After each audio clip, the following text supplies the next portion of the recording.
Assalamualaikum warahmatullahi wabarakatuh. Saya akan menjelaskan secara singkat mengenai jual beli.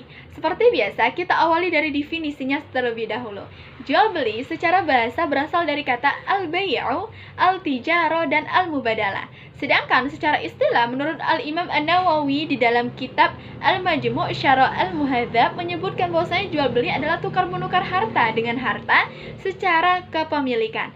Selain itu, menurut Ibnu Qodamah di dalam kitab Al-Mughni menyebutkan bahwasannya jual beli sebagai pertukaran harta dengan kepemilikan dan penguasaan. Jadi dapat disimpulkan nih, jual beli adalah menukar barang dengan barang atau menukar barang dengan uang dengan jalan melepaskan hak kepemilikan dari yang satu kepada yang lain atas dasar saling merelakan. Nah, dalil dari jual beli ini terdapat dalam surat Al-Baqarah ayat 275 yang artinya, dan Allah telah menghalalkan jual beli dan mengharamkan riba. Nah, dari dalil ini dapat dijadikan hukum dari jual beli ini secara asalnya itu boleh. Nah, jadi hal ini juga ditegaskan kembali oleh Imam Asy-Syafi'i bahwasanya hukum jual beli ini pada dasarnya seluruhnya itu adalah mubah apabila dengan keridhaan dari kedua belah pihak. Nah, namun kehalalan ini akan berubah menjadi haram apabila terjadi hal-hal tertentu. Misalnya, yang pertama, hal terkait dengan akad, misalnya barang yang melanggar syariah ataupun akad yang melanggar syariah. Kemudian, haram terkait dengan hal-hal yang di luar akad, misalnya darah mutlak ataupun melanggar larangan agama. Nah, lantas apa aja sih rukun jual beli? Nah, rukun jual beli itu ada 3 ya. Yang pertama, adanya pelaku, yaitu penjual dan pembeli yang memenuhi syarat. Yang kedua, adanya akad atau transaksi. Di dalam akad itu terdapat ijab dan qabul, yaitu sigot yang menyatakan keridhaan atas akad atau kesepakatan antara penjual dan pembeli. Nah, sigot ini kan terdiri dari antara 2 unsur ya tadi ya. Ada ijab dan qabul. Hanya saja ada sedikit perbedaan ini antara jumhur ulama dengan mazhab Al-Hanafiyah tentang yang mana ijab dan yang mana qabul. Kalau menurut jumhur ulama, ijab itu adalah apa saja yang timbul dari pihak penjual yang menunjukkan keridhoannya. Misalnya, seorang penjual mengatakan kepada pihak pembeli, "Saya jual buku ini kepada Anda dengan harga Rp10.000 tunai." Itu ijab. Sedangkan kalau qabulnya adalah apa saja yang timbul dari pihak pembeli yang menunjukkan keridhoannya. Misalnya, pembeli mengucapkan, "Saya beli buku yang Anda jual dengan harga tersebut tunai." Itu sudah menunjukkan ijab qabul. Namun di mazhab Al-Hanafiyah agak berbeda dalam menetapkan yang mana ijab dan mana yang qabul. Nah, menurut mazhab ini ijab itu adalah lafaz yang diucapkan terlebih dahulu. Siapapun yang mengucapkan ya, mau itu penjual atau pembeli itu boleh. Sedangkan qabul itulah lafaz yang diucapkan berikutnya setelah lafaz ijab, baik itu mau diucapkan penjual ataupun pembeli jadi boleh. Jadi perbedaannya itu kalau menurut jumhur ulama ijab yang diucapkan penjual, sedangkan qabul yang diucapkan pembeli. Kalau di mazhab Hanafi itu ijab adalah lafaz yang diucapkan pertama, kemudian qabul diucapkan kedua, yang mana itu mau penjual dan pembeli itu boleh. Nah, itu perbedaannya. Kemudian kita akan membahas syarat dari akad. Nah, ada beberapa syarat dari akad. Yang pertama, tidak boleh bertentangan baik berbeda barang ataupun berbeda harga. Yang kedua, sigot madi. Yang ketiga, tidak butuh saksi. Nah, adapun rukun yang ketiga dari jual beli adalah barang atau jasa, adanya barang atau jasa yang diperjualbelikan. Nah, kemudian kita akan membahas mengenai gadai. Nah, sebelumnya kita akan membahas terlebih dahulu apa sih definisi dari gadai itu sendiri. Nah, secara bahasa, gadai diartikan sebagai al-thubut dan al-hafs yang artinya penetapan dan penahanan. Sedangkan secara istilah terdapat beberapa pendapat nih mengenai definisi dari gadai. Di antaranya, menurut Azhar Bashir yang memaknai gadai sebagai perbuatan yang menjadikan suatu benda yang bernilai menurut pandangan syara sebagai tanggungan uang, di mana adanya benda yang menjadi tanggungan itu di seluruh atau sebagian utang dapat diterima. Yang kedua, pengertian yang kedua, gadai adalah akar perjanjian pinjam-meminjam dengan menyerahkan barang sebagai tanggungan hutang. Kemudian yang ketiga, gadai adalah suatu barang yang dijadikan peneguhan atau penguat kepercayaan dalam utang piutang. Atau pengertian yang keempat, gadai menurut hukum adat yang diartikan sebagai menyerahkan tanah untuk menerima sejumlah uang secara tunai dengan ketentuan nih si penjual itu tetap berhak atas pengembalian tanahnya dengan jalan menebusnya kembali. Nah, jadi dapat diartikan secara sederhana bahwasanya gadai adalah semacam barang yang dijadikan sebagai jaminan hutang. Pemilik barang gadai disebut dengan rohin, dan orang yang mengutangkan yaitu orang yang mengambil barang peserta menahannya itu disebut dengan murtahin, dan barang yang digadaikan disebut dengan rohan. Nah, kemudian apa aja sih rukun dan syarat dari gadai dalam melaksanakan suatu transaksi? Nah, jadi sebelum itu kita akan bahas dulu apa sih sebenarnya rukun dan syarat gitu. Nah, rukun adalah sesuatu yang harus dipenuhi yang menjadi syarat sah dari suatu perbuatan. Kalau tidak dipenuhi, maka perbuatan itu tidak sah. Sedangkan syarat adalah ketentuan yang harus dipindahkan dan dilakukan. Nah, gadai pinjaman dengan jaminan benda memiliki beberapa rukun, antara lain yang pertama, akad yang terdiri atas ijab dan kabul. Yang kedua ada akid, yaitu orang yang mengadaikan dan yang menerima gadai. Kemudian ada juga barang yang dijadikan jaminan. Nah, sedangkan syarat-syarat gadai itu antara lain yang pertama ada rahin dan murtahin. Kemudian ada sigot. Yang ketiga ada marhun bi atau utang. Kemudian yang keempat ada menyangkut adanya utang, bahwa utang tersebut disyaratkan merupakan utang yang tetap, bukan yang bertambah ya. Kalau bertambah itu namanya riba, dan riba itu dilarang dalam agama dan itu haram ya. Kemudian contoh gadai itu apa sih? Nah, contoh gadai itu misalnya nih, bila ada seseorang memiliki hutang sebesar Rp500.000 dan seseorang tersebut menitipkan emas yang harganya Rp1.000.000. Nah, jadi apabila ketika yang berhutang ini tidak mampu membayar hutangnya, maka dapat ditebus dengan emas itu, diambil sebesar hutang yang dimiliki oleh orang yang berhutang. Kemudian selebihnya dikembalikan kepada yang berhutang. Nah, selanjutnya kita akan membahas tentang perkongsian atau syirka. Nah, sebelumnya kita akan melihat dulu definisi syirka itu apa sih? Nah, jadi menurut bahasa, syirka adalah bermakna al-ikhtilat, yang berarti campur atau pencampuran. Nah, makna pencampuran di sini adalah seseorang yang mencampurkan hartanya dengan harta orang lain, sehingga tidak mungkin nih untuk dibedakan. Sedangkan secara istilah ada beberapa pendapat dari para fuqaha. Salah satunya menurut Sayyid Sabiq yang berpendapat bahwa syirka adalah akad antara dua orang berserikat pada pokok harta atau modal. Jadi dapat disimpulkan syirka sebagai bentuk kerjasama antara dua orang atau lebih dalam menjalankan sebuah usaha yang keuntungan dan kerugiannya ditanggung bersama. Lantas apa aja rukun dari syirka? Nah, yang pertama, rukun syirka adanya dua belah pihak yang berakad. Kemudian yang kedua, adanya objek akad yang disebut dengan mauquf alaihi yang mencakup pekerjaan ataupun modal. Kemudian yang ketiga, ada akad atau yang juga disebut dengan sigot. Nah, ada juga macam-macam syirka. Nah, macam-macam syirka itu banyak ya. Di sini kita akan membahas macam-macam syirka menurut An-Nabhani. Nah, menurut An-Nabhani itu terdapat 5 macam syirka dalam Islam. Yang pertama ada syirka inan. Syirka inan adalah syirka antara dua pihak atau lebih yang masing-masing memberikan kontribusi kerja dan juga modal. Kemudian ada syirka abadan. Syirka abadan adalah syirka antara dua pihak atau lebih yang masing-masing hanya memberikan kontribusi kerja tanpa kontribusi modal. Kemudian ada syirka mudarabah. Syirka mudarabah adalah syirka antara dua pihak atau lebih dengan ketentuan satu pihak memberikan kontribusi kerja, sedangkan pihak lain memberikan kontribusi mal ataupun modal. Kemudian yang keempat ada syirka wujud. Syirka wujud adalah syirka antara dua pihak. Misalnya nih, A dan B itu sama-sama memberikan kontribusi kerja atau amal dengan adanya pihak ketiga, misalnya C yang memberikan kontribusi modal. Kemudian yang terakhir ada syirka mufawadah.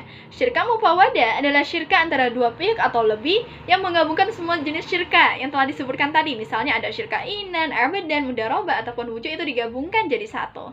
Nah, contoh syirka sendiri yang bagaimana sih? Nah, contoh syirka misalnya nih, ada A dan B yang sama-sama insinyur pengusaha sepakat menjalankan bisnis mebel nih dengan membangun dan memperjualbelikan produk mebel. Masing-masing memberikan modal 50 juta. Nah, kemudian sama-sama bekerja dalam syirka ini. Nah, ini salah satu contoh syirka ya, syirka inan, yang mana dalam syirka inan ini kedua belah pihak memberikan kontribusi amal dan juga kontribusi mal. Nah, selanjutnya kita akan membahas masalah musyarakah. Nah, dimulai dari definisi, musyarakah secara bahasa berasal dari kata al-syirka yang berarti al-ikhtilat atau pencampuran ataupun juga persekutuan dua hal atau lebih sehingga antara masing-masing itu sulit dibedakan, seperti persekutuan hak milik atau perserikatan usaha. Sedangkan secara etimologis, musyarakah adalah penggabungan, pencampuran ataupun perserikatan. Jadi dapat disimpulkan nih, musyarakah adalah akad kerjasama yang terjadi antara pihak para pemilik modal untuk menggabungkan modal dan melakukan usaha secara bersama dalam suatu kemitraan dengan nisbah pembagian hasil sesuai dengan kesepakatan. Sedangkan kerugiannya itu ditanggung secara proporsional sesuai dengan kontribusi modal. Nah, kemudian macam-macam musyarakah, yang pertama ada syirka al-amlak. Nah, syirka al-amlak ini disebut juga dengan syirka milik. Ibarat dua orang atau lebih memiliki suatu benda kepada yang lain tanpa ada akad syirka. Dan di dalam syirka amlak dibagi menjadi dua bentuk. Yang pertama ada syirka al-jabar, yang kedua ada syirka ikhtiariyah. Kemudian ada syirka al-uqud. Syirka al-uqud ini dibagi juga, yang dimana dianggap ini sebenarnya kemitraan yang sesungguhnya ya, karena para pihak yang bersangkutan secara sukarela berkeinginan untuk membuat suatu perjanjian investasi bersama dan berbagi untung dan resikonya. Nah, syirka al-uqud ini dibagi menjadi 5. Yang pertama ada syirka mufawadah, kedua syirka inan, ketiga syirka al-amal, keempat ada syirka al-wujud, dan yang terakhir ada syirka mudarabah. Lantas apa aja sih rukun dan syarat musyarakah? Nah, yang pertama syarat rukunnya adalah pelaku akad, yang kedua objek akad, kemudian ada sigot, dan yang terakhir ada nisbah keuntungan. Sedangkan syarat dari musyarakah adalah yang pertama perikatan dapat diwakilkan sesuai dengan izin masing-masing pihak ya. Yang kedua ada persentase pembagian keuntungan diketahui para pihak ketika melangsungkan akad. Nah, yang ketiga, keuntungan ditentukan dalam bentuk persentase, bukan dalam jumlah pasti. Nah, lantas contoh musyarakah itu apa? Nah, contoh musyarakah ini misalnya kerjasama bagi hasil yang dilakukan dengan meminta investor menanamkan modalnya dalam pengembangan suatu bisnis. Nah, nantinya akan dibuat kesepakatan nih mengenai bagian keuntungan yang akan diperoleh investor tersebut. Nah, kemudian yang terakhir yang selanjutnya kita akan membahas tentang sistem kerja bagi hasil atau mudarabah.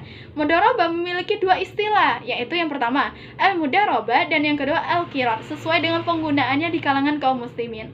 Nah, penduduk Irak menggunakan istilah al-mudarabah untuk mengungkapkan transaksi muamalah ini. Nah, disebut mudarabah karena diambil dari kata drop di muka bumi, artinya berpergian ataupun berjalan.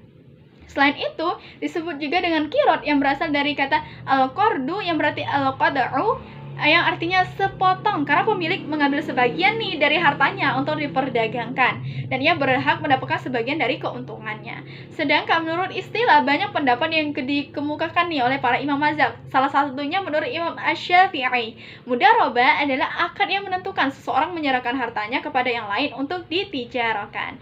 Nah, dasar hukum asal dari mudarabah adalah boleh. Nah, ini termasuk dari mudarabah ataupun qirat ya, jadi diperbolehkan. Nah, ini berdasarkan dari hadis yang diriwayatkan oleh Ibnu Majah dari Suhaib radhiyallahu anhu bahwa Rasulullah Shallallahu alaihi wasallam bersabda, ada 3 perkara yang diberkati. Yang pertama, jual beli yang ditangguhkan memberi modal. Jual beli yang dipertangguhkan. Kemudian yang kedua, memberi modal. Dan yang ketiga, mencampur gandum dengan jelai untuk keluarga, bukan untuk dijual. Nah, rukun dan syarat mudarabah. Nah, yang pertama, jadi rukun-rukun mudarabah itu ada 6. Yang pertama, pemilik barang yang menyerahkan barang-barangnya. Yang kedua, orang yang bekerja atau mengelola barang yang diterima dari pemilik barang. Yang ketiga, ada akad mudarabah yang dilakukan oleh pemilik dengan pengelola barang. Kemudian selanjutnya ada harta pokok atau modal. Kemudian pekerja pengelola harta sehingga menghasilkan laba. Nah, kemudian yang terakhir ada keuntungan. Nah, lantas syarat-syarat mudarabah apa aja? Nah, syarat-syarat mudarabah adalah yang pertama, modal yang diserahkan tunai. Nah, apabila barang itu berbentuk emas, perak batangan, emas hiasan, atau barang dagangan lainnya, maka mudarabah tersebut batal. Kemudian, bagi orang yang melakukan akad disyaratkan mampu melakukan tasyaruf. Selanjutnya, modal harus diketahui dengan jelas. Nah, kemudian juga keuntungan harus jelas. Nah, dan juga melepaskan ijab dari pemilik modal. Mudarabah ini bersifat mutlak, pemilik modal tidak mengikat. Kemudian yang terakhir ada murabahah. Nah, seperti biasa kita awali dari definisinya. Murabahah secara bahasa berasal dari bentuk yang mutual atau bermakna saling, yang diambil dari bahasa Arab yaitu ar-ribhu yang berarti kelebihan dan tambahan atau keuntungan ya. Jadi murabahah diartikan dengan saling menambah atau menguntungkan. Sedangkan definisi dari para ulama terdahulu adalah murabahah adalah jual beli dengan modal ditambahkan. Yang diketahui hakikatnya adalah menjual barang dengan modal yang diketahui kedua belah pihak antara penjual dan pembeli dengan tambahan keuntungan yang jelas.